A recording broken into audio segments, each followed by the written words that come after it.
¿Cómo le va? Buenas tardes, buenas noches, buenos días, dependiendo de la hora. Mi nombre es Aníbal y voy a comenzar una serie de videos, un curso en realidad que va a llevar varios videos y que va a llevar todo el año prácticamente. Vamos a hacerlo lo más ameno, lo más rápido posible para que no sean tan largos ni tediosos. El curso de plomero instalador, o sea, instalador sanitarista en realidad. Plomero ya no se le dice más, porque plomero era cuando se trabajaba mucho el plomo, ahora es todo plástico. Parece sencillo, pero no es tan sencillo trabajar los plásticos tampoco.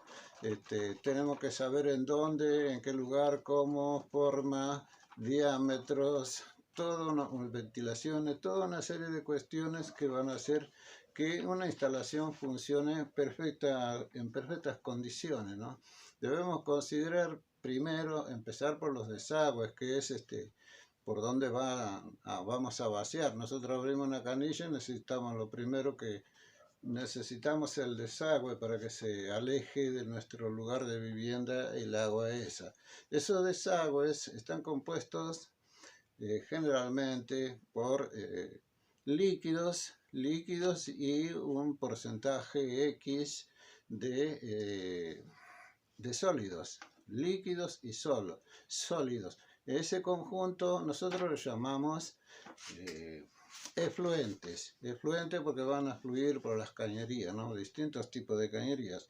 Esos efluentes pueden ser por un lado cloacales y por el otro lado pluviales. Pluviales, ustedes saben, me imagino que se trata del agua de lluvia, ¿no? La que cae en los techos, en las terrazas, las azoteas, tienen que vaciar los techos, circular, correr. Bueno, tenemos que saber cómo lo vamos a hacer esos desagües. Y por el otro lado, los desagües propiamente llamados cloacales, ¿no? En los cloacales tenemos dos tipos de aguas, lo que se denominan aguas blancas y aguas negras. Las aguas blancas son todas aquellas que provienen de lavarropa, piletas de lavar, ducha, bidet, etcétera, etcétera. No son aguas que inoloros, no son contaminantes, no producen olores fuertes, digamos, ¿no? Salvo que lo que se lavó sea, qué sé yo, un vehículo y que hay olor a nafta, qué sé yo, pero si no son contaminantes, se puede reciclar, se puede regar las plantas con eso, qué sé yo, ¿no? Y por el otro lado, las aguas negras sí tienen olores feos, producen gases y son contaminantes, perjudiciales para la salud, etcétera, etcétera. Son malas. Entonces, eso lo llamamos aguas negras, la otra aguas blancas, ¿sí? ¿Cómo vamos a canalizar esto? Bueno, el agua de lluvia se puede canalizar por canaletas, por zanjas o por cañería cerrada. En cambio, los cloacales sí vamos a tener que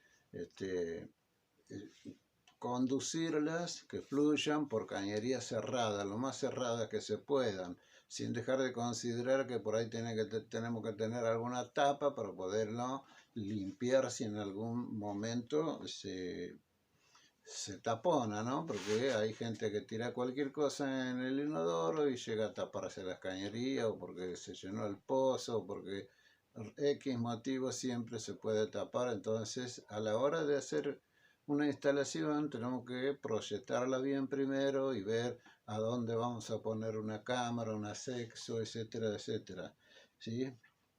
Entonces, eso lo vamos a hacer lógicamente. ¿Qué elementos vamos a usar? Cañerías. Distintos tipos de cañerías hay en el mercado, distintas calidades.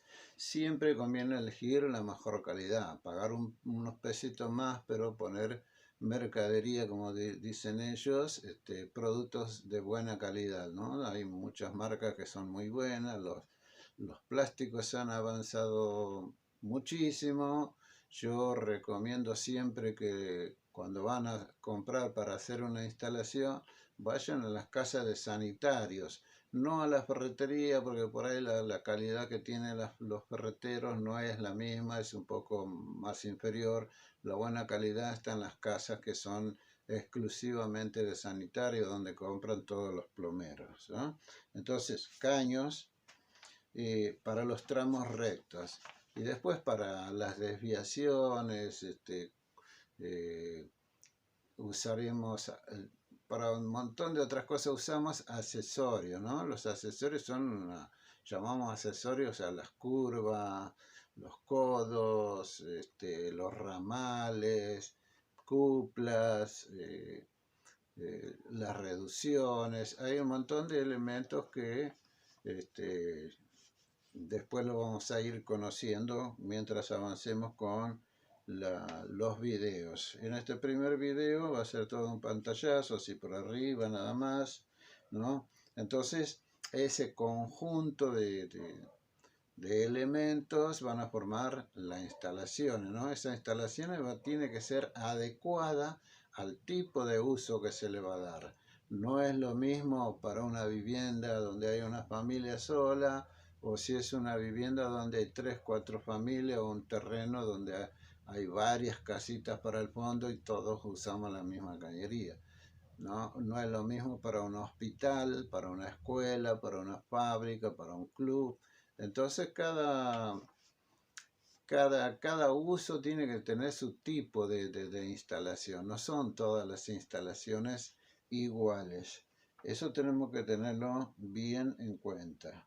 Y bueno, después tenemos, hablé de los accesorios, los dispositivos. ¿Cuáles son los dispositivos? Las piletas de patio, los sifones, las sopapas, los lugares por donde entra el agua, ¿no? ¿Cómo van a funcionar?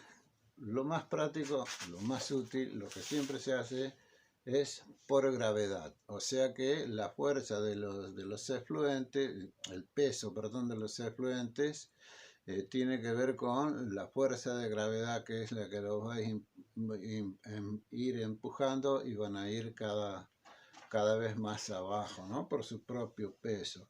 En algunos casos, lógicamente, va a requerir que se ponga algún tipo de bombeo, que también lo vamos a ver, lo vamos a estudiar más adelante, ¿no? Cuando esos caños de los que hablé recién son caños verticales. ¿Por qué ponemos caños verticales? Porque es un edificio, porque hay más de 2 plantas. Hay 5, 10, 15, 20 pisos, no sé. Bueno, esos son caños verticales que van a tener ciertas características y cierta forma de implementarlo, de construirlo, ¿no? Porque recordemos, si una persona ya en el piso 10º, 8º, qué sé yo, en el piso 15, tira la cadena de un inodoro, se va a formar un tapón de agua que va a venir corriendo por adentro y va armando como un torbellino, va a venir girando así, se va a ir cada vez más abajo y cada vez va a agarrar más fuerza, y eso, el aire que está dentro de esa cañería la va a ir empujando. Entonces después vamos a ver cómo vamos a hacer para que no reviente los caños o para que no salga ese aire por el sifón del inodoro, ¿no? Que va a causar serios problemas si es así. Entonces tiene que tener un escape. Vamos a ver cómo se implementa ese escape de los gases, de los olores, del aire.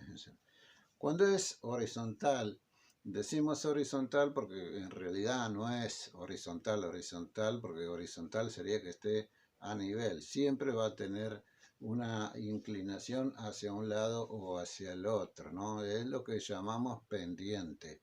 Va a tener una pendiente. Va a depender mucho el buen funcionamiento de esa cañería a que tenga una buena pendiente. No demasiado, porque si no van a correr los líquidos muy rápido y los sólidos se van a ir quedando en el fondo de la cañería. Y si tiene una muy pequeña pendiente, demasiado pendiente, insuficiente, digamos, va a pasar más o menos lo mismo, nada más que ahora va a ir todo tan despacio que el agua, como va por arriba, va a correr un poco más rápido y los sólidos se van a ir quedando también en el fondo. tanto en uno como en otro, a la larga pueden ocasionar serios problemas a la instalación. Entonces, primer punto a considerar en una instalación es la pendiente. Otro punto es la rugosidad del caño. Esto lo digo en forma así rápida porque ya prácticamente todos los caños de plástico son muy lisos adentro, ¿no? Pero antes se usaban caños de fibrocemento, de hormigón, de cerámicas. Ahora son todos de plástico. Todavía se usa el de fundición o hierro fundidos en esos caños negros, que esos sí son bastante rugosos por adentro. Esa rugosidad puede llegar a hacer que se adhieran algunos elementos, algunos sólidos en las paredes y puede ocasionar problemas con el pasar de los años, ¿no? Bien, entonces tenemos que considerar la pendiente y la rugosidad interna de los caños. Otro punto a considerar es el trazado. ¿Qué quiero decir con el trazado? ¿Por dónde voy a llevar la línea de caños? ¿Por dónde voy a...? Tiene que ser siempre lo más recto posible. Salir desde un punto e ir en forma lineal hacia la calle. Si va hacia la calle, en esa línea se irán incorporando otros ramales, pero lo más recto posible. No podemos ir haciendo curvas contra curvas porque acá hay una viga, una columna que me molesta, no la puedo romper. Entonces por eso hay que prever antes de hacer las cosas. Ya cuando hacemos un croquis, cómo queremos construir la casa, por lo menos ir teniendo en cuenta que esa casa tiene que tener un baño. Entonces, ¿a dónde voy a poner cada elemento del baño? Tengo que tener en cuenta. Entonces, pendiente, rugosidad, trazado, son tres cuestiones a considerar. Y la última, que no menos importante, es la sección del caño. La sección, muchos le dicen diámetro, pero diámetro es una cosa, sección es otra. Se parecen, pero no es lo mismo. ¿Sí? Si yo tengo este caño, el diámetro es la línea que va desde un punto hasta el otro, pasando por el medio. Esto, lo que mide esto, es el diámetro.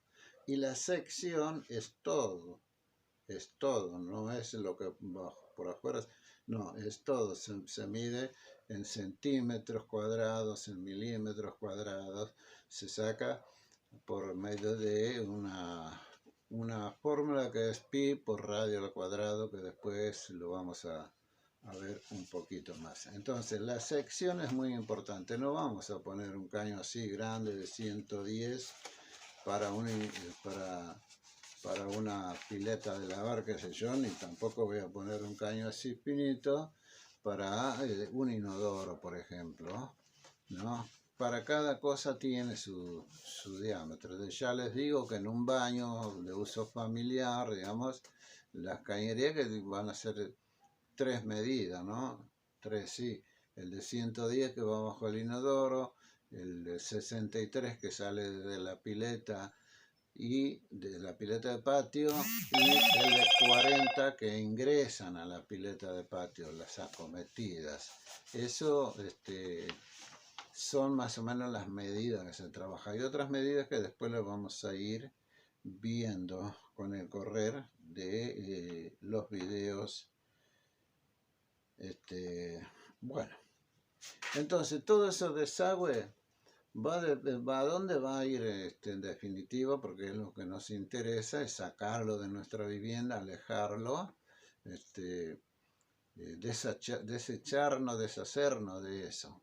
Bueno, en los barrios que hay cloaca, lógicamente, la cloaca es la colectora, la que va por la calle, es obligatorio llevarlo ahí, ¿no? Entonces, una vez que salís afuera, puede ser que exista un sistema separativo. ¿Qué quiere decir esto? Sistema separativo se llama aquellos sistemas donde las cloacas van por un lado y los pluviales van por otro lado. Los pluviales van por el cordón de la vereda, llega a la esquina y hay un sumidero, boca de tormenta, como le llaman algunos, y se manda por ahí. Pero la cloaca tiene, en este sistema separativo, su propia cañería, ¿no? No se juntan, no se mezclan. Es el sistema separativo. Ese es el que hay en todas las grandes ciudades. El otro sistema unificado se llama, que van todos juntos, tanto el pluvial como el cloacal, por una sola cañería. Eso ya no existe en las grandes ciudades, por lo menos. Puede que en algún pueblo por ahí del interior del país todavía exista, pero se está tratando de poco a poco ir cambiando, ya desde años que se vienen cambiando, se va haciendo sistema separativo. Por la contaminación misma de los ríos, de los arroyos, lo mejor que hay es tratar el agua, hacerle un tratamiento previo antes de volcarlo a los cauces de agua, ¿no? A los ríos, arroyos. Entonces, por eso se hace el sistema separativo. Pero puede que en algún lugar aún haya sistema unificado. Estamos hasta ahí el video de hoy. Mañana o pasado vamos a ver cuándo podemos editar justamente este video de que lo termino de hacer ahora, que es la clase 0, digamos que vimos muy pocas cuestiones, hay mucho para ver, así que les pido que si les gusta el video, por ahí que pongan, qué sé yo, se suscriban, un like, un me gusta, que eso me va a entusiasmar a que pueda seguir haciendo estos videos, ¿no? Algún comentario o alguna pregunta que la quieran hacer, yo les prometo que se las voy a contestar en forma personal. Muchas gracias.